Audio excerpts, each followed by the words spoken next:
Tapi kadang memang di aplikasinya gitu ya, kita ingin menerapkan disiplin. Tapi di saat anak mulai rewel, kemudian nggak tega itu ya, kemudian daripada rewel, kemudian diberikan kemudahan itu juga bisa memperburuk keadaan ya Mbak Audi ya. Nah itu tadi kan dari sisi orang tua apa yang harus dilakukan agar bisa kembali baik nih hubungan antar saudara. Nah kalau untuk anak sendiri, kalau usia 5 tahun, usia anak-anak itu mungkin agak susah menyadari ya permusuhan ke saudara. Tapi kadang ada orang juga yang mengalami itu ketika sudah mulai usia remaja, bisa dibilang seperti itu ya. Mungkin di masa kecil orang tua memperlakukannya sama. Nah di saat sudah masuk sekolah, nah ini baru kelihatan lagi nih dari SD, SMP, SMA, pasti prestasi setiap anak sudah berbeda-beda, bakatnya juga udah mulai kelihatan dan akhirnya tanpa disadari orang tuanya membandingkan nih ya. Nah untuk yang usia remaja nih Mbak Audi merasa kok jealous nih sama saudara, iri sama saudara, sebelum menjadi benci ya sama saudara sendiri, ini apa yang harus dilakukan sang anak? Iya, jadi kalau udah di fase-fase remaja itu kan sebenarnya kita sudah punya hal-hal yang pengen kita sampaikan, apa yang kita pikirin apa, itu sebaiknya disampaikan. Makanya kenapa juga kalau di usia remaja, kita sebagai orang tua nih, banyak-banyak ngajak anak diskusi, biar tahu isi pikirannya.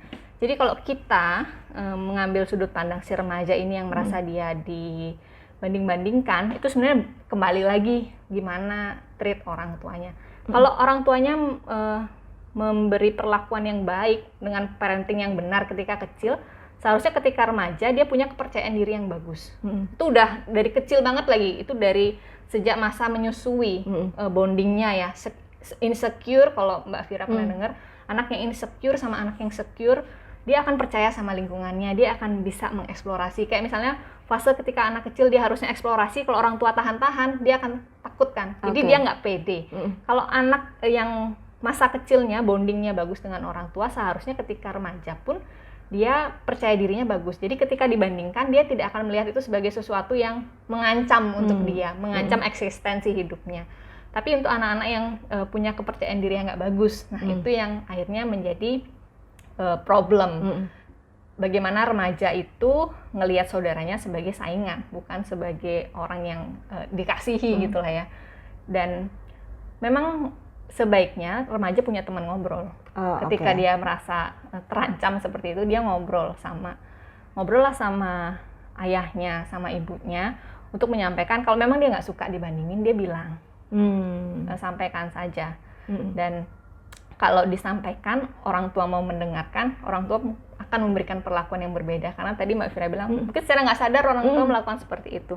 Dia sampaikan. Kita sebagai remaja juga dilatih untuk lebih bisa menyampaikan asertif gitu istilahnya, asertif untuk bisa menyampaikan apa yang ada di pikiran kita, apa yang di perasaan kita. Kalau kita agak gagapan gitu, kadang kan gugupan gitu ya, nggak bisa langsung ngomongin apa yang pengen kau omongin, tulis aja dulu. Saya juga dulu tipenya gitu, saya tulis dulu baru saya mau bacakan apa yang mau saya sampaikan ke orang tua. Karena rasanya ketika sampai di depan orang tua saya apa gitu ya. Jadi kayak blank kan. Jadi ya udah, kalau memang kamu tipenya seperti itu, bukan kan nggak semua orang tipenya dia cas-cas gitu ya. Tipenya yang bisanya nulis dulu, ya nggak apa-apa, tulis aja dibanding kita blank tidak tersampaikan.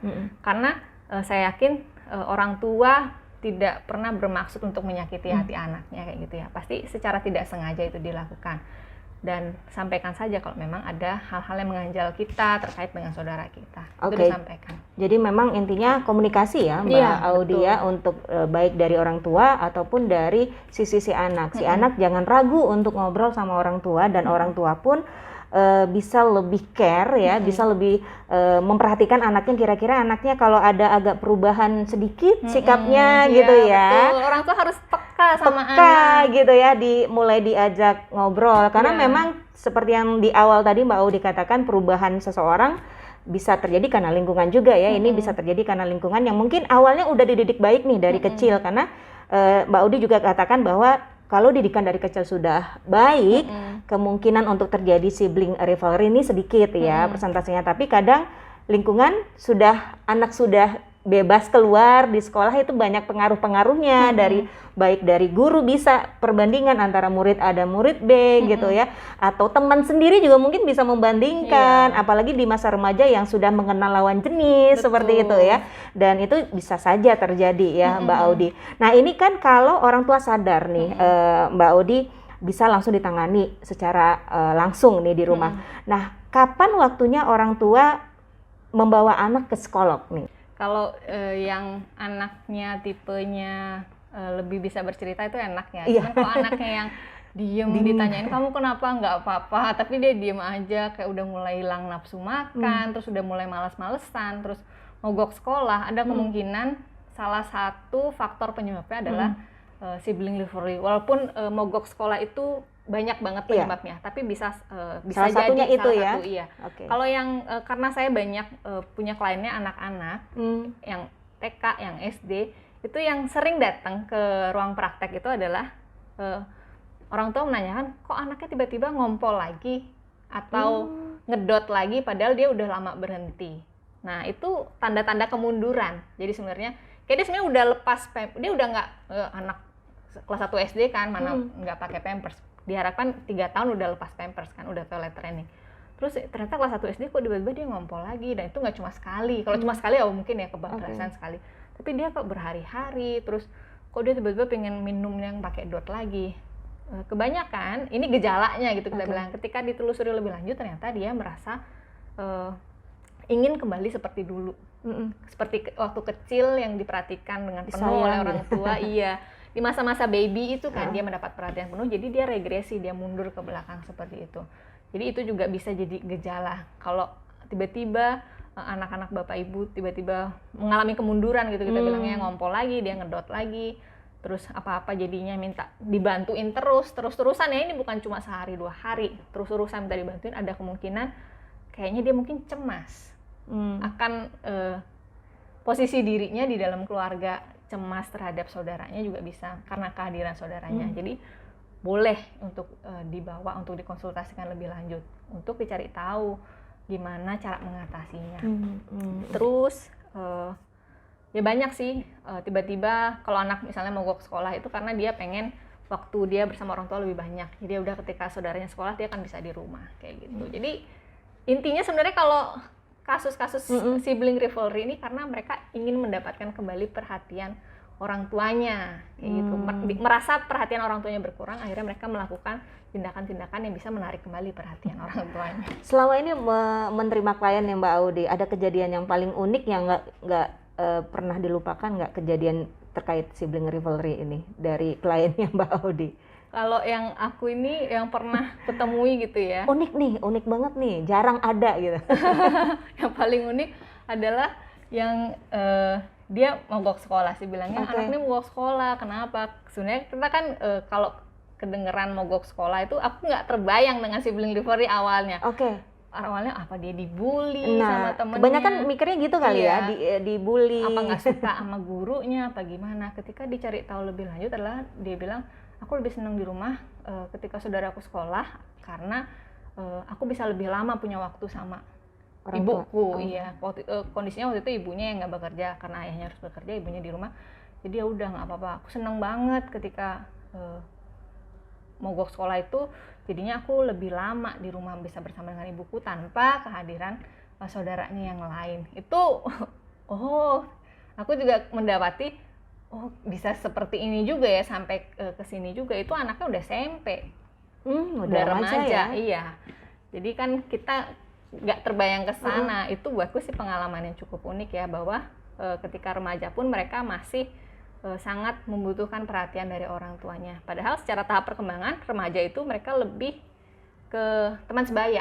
Tapi anak ini merasa masih perlu, aku merasa masih perlu ada kedekatan dengan orang tua. Itulah kenapa kadang-kadang kita sebagai orang tua itu lupa untuk memberikan quality time pada tiap anak berbeda-beda. Seringnya kan gini, quality time tapi bareng-bareng. Iya, semua. Misalnya kita punya anak 3 sama semuanya sama pasangan kita. Tapi kita lupa ngasih waktu yang khusus terhadap tiap individu gitu ya. Anak pertama harus punya quality time sendiri, anak kedua harus punya khusus dengan kita, juga dengan pasangan kita, dengan suami kita atau dengan istri kita. Tetap disengajakan. Itu Oke. bukan sesuatu yang bisa terjadi begitu saja, enggak. Harus dibuat Iya, ya, harus benar-benar dibuat, dibuat ya. harus dibuat. Dilakukan gitu Iya, ya. harus dijadwalkan dan disengajakan. Memang kita harus punya waktu gitu ya. Iya, Harus iya. membikin waktu itu. Jadi ketika kita berquality time itu kita juga tahu apa sih yang dirasakan anak terhadap saudaranya atau terhadap, kalau karena saya perempuan berarti terhadap papamu gimana sih, terus terhadap mamamu kamu seperti apa, kita tahu, jadi bisa bicara heart to heart gitu ya. Itu anaknya kalau udah remaja, kalau masih kecil pun bisa juga tetap.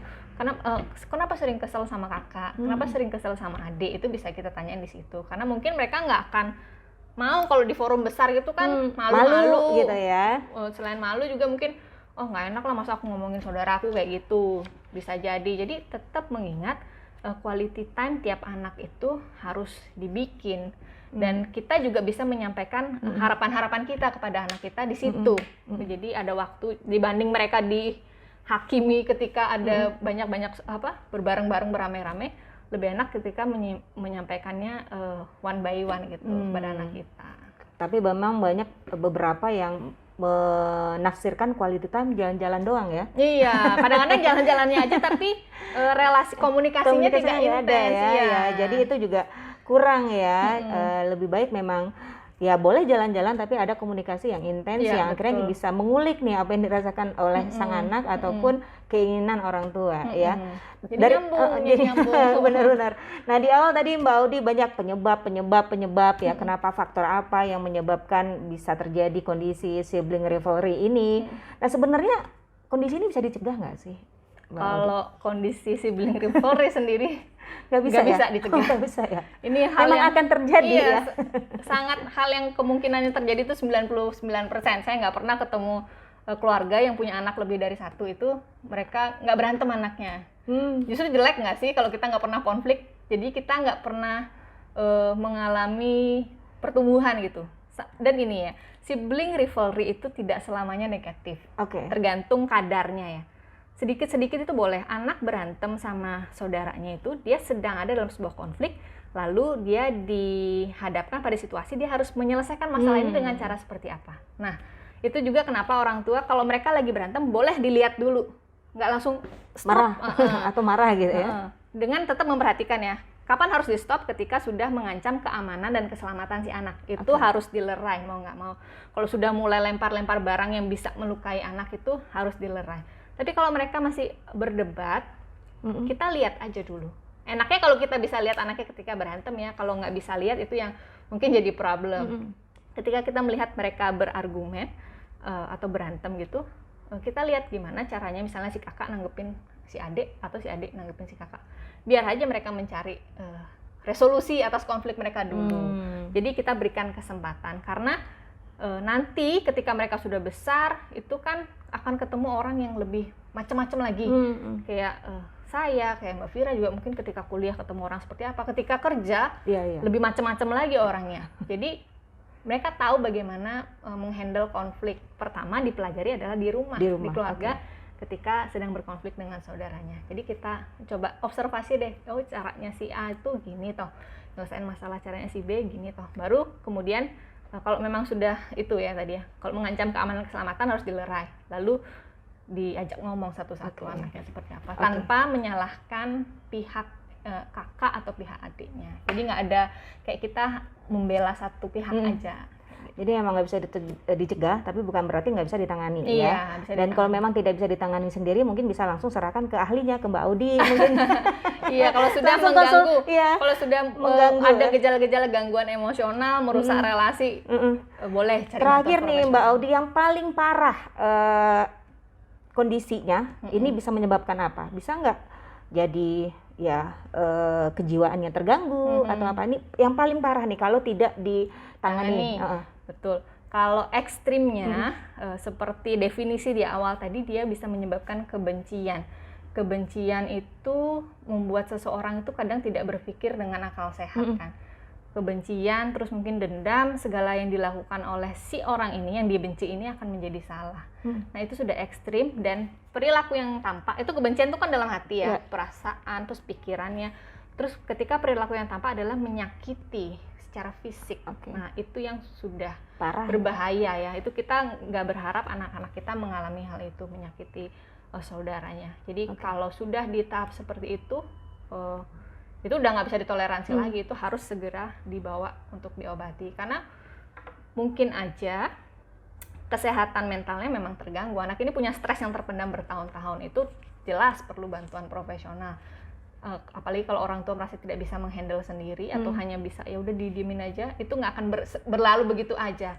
Justru harus dibawa dan ditangani oleh profesional. Oke, baik. Terima kasih loh Mbak Audi. Ini sama-sama, informasinya sangat-sangat berguna sekali ya. Bukan hanya untuk para orang tua yang memang udah jadi orang tua saat ini, tapi untuk Anda yang mungkin nanti menikah pastinya punya anak, ini bisa jadi pegangan tentunya ya untuk gimana caranya menghadapi anak-anak nantinya, menjalin komunikasi dengan anak-anak ya, agar tidak ada persaingan yang tidak sehat antara saudara. Persaingan itu bagus untuk bisa memberikan motivasi menjadi lebih baik lagi ya. Nah, sebelum kita pamit nih sama sahabat Thompson, mungkin terakhir Mbak Audi bisa berikan himbauan atau tips dalam agar menghadapi sibling rivalry ini. Silakan Mbak Audi.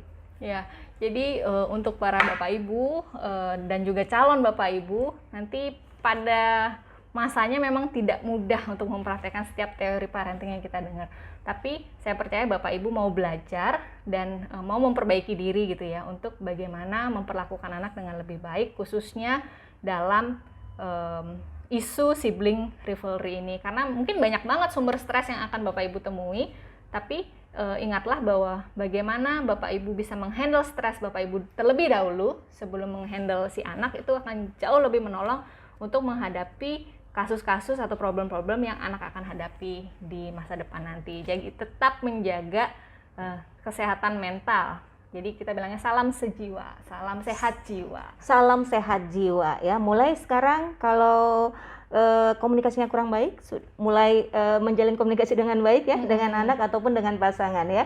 Baik sahabat Thompson, demikian nih perbincangan kita bersama Mbak Audi, seru sekali. Mungkin lain kali kita membahas yang lebih tema yang lebih seru lagi ya. Dan mungkin juga sahabat Thompson punya ide mau bahas apa, bisa komen ya. Dan juga jangan lupa subscribe channel YouTube kita Thompson Network, like dan juga share. Saya Dinda Safira. Bye bye.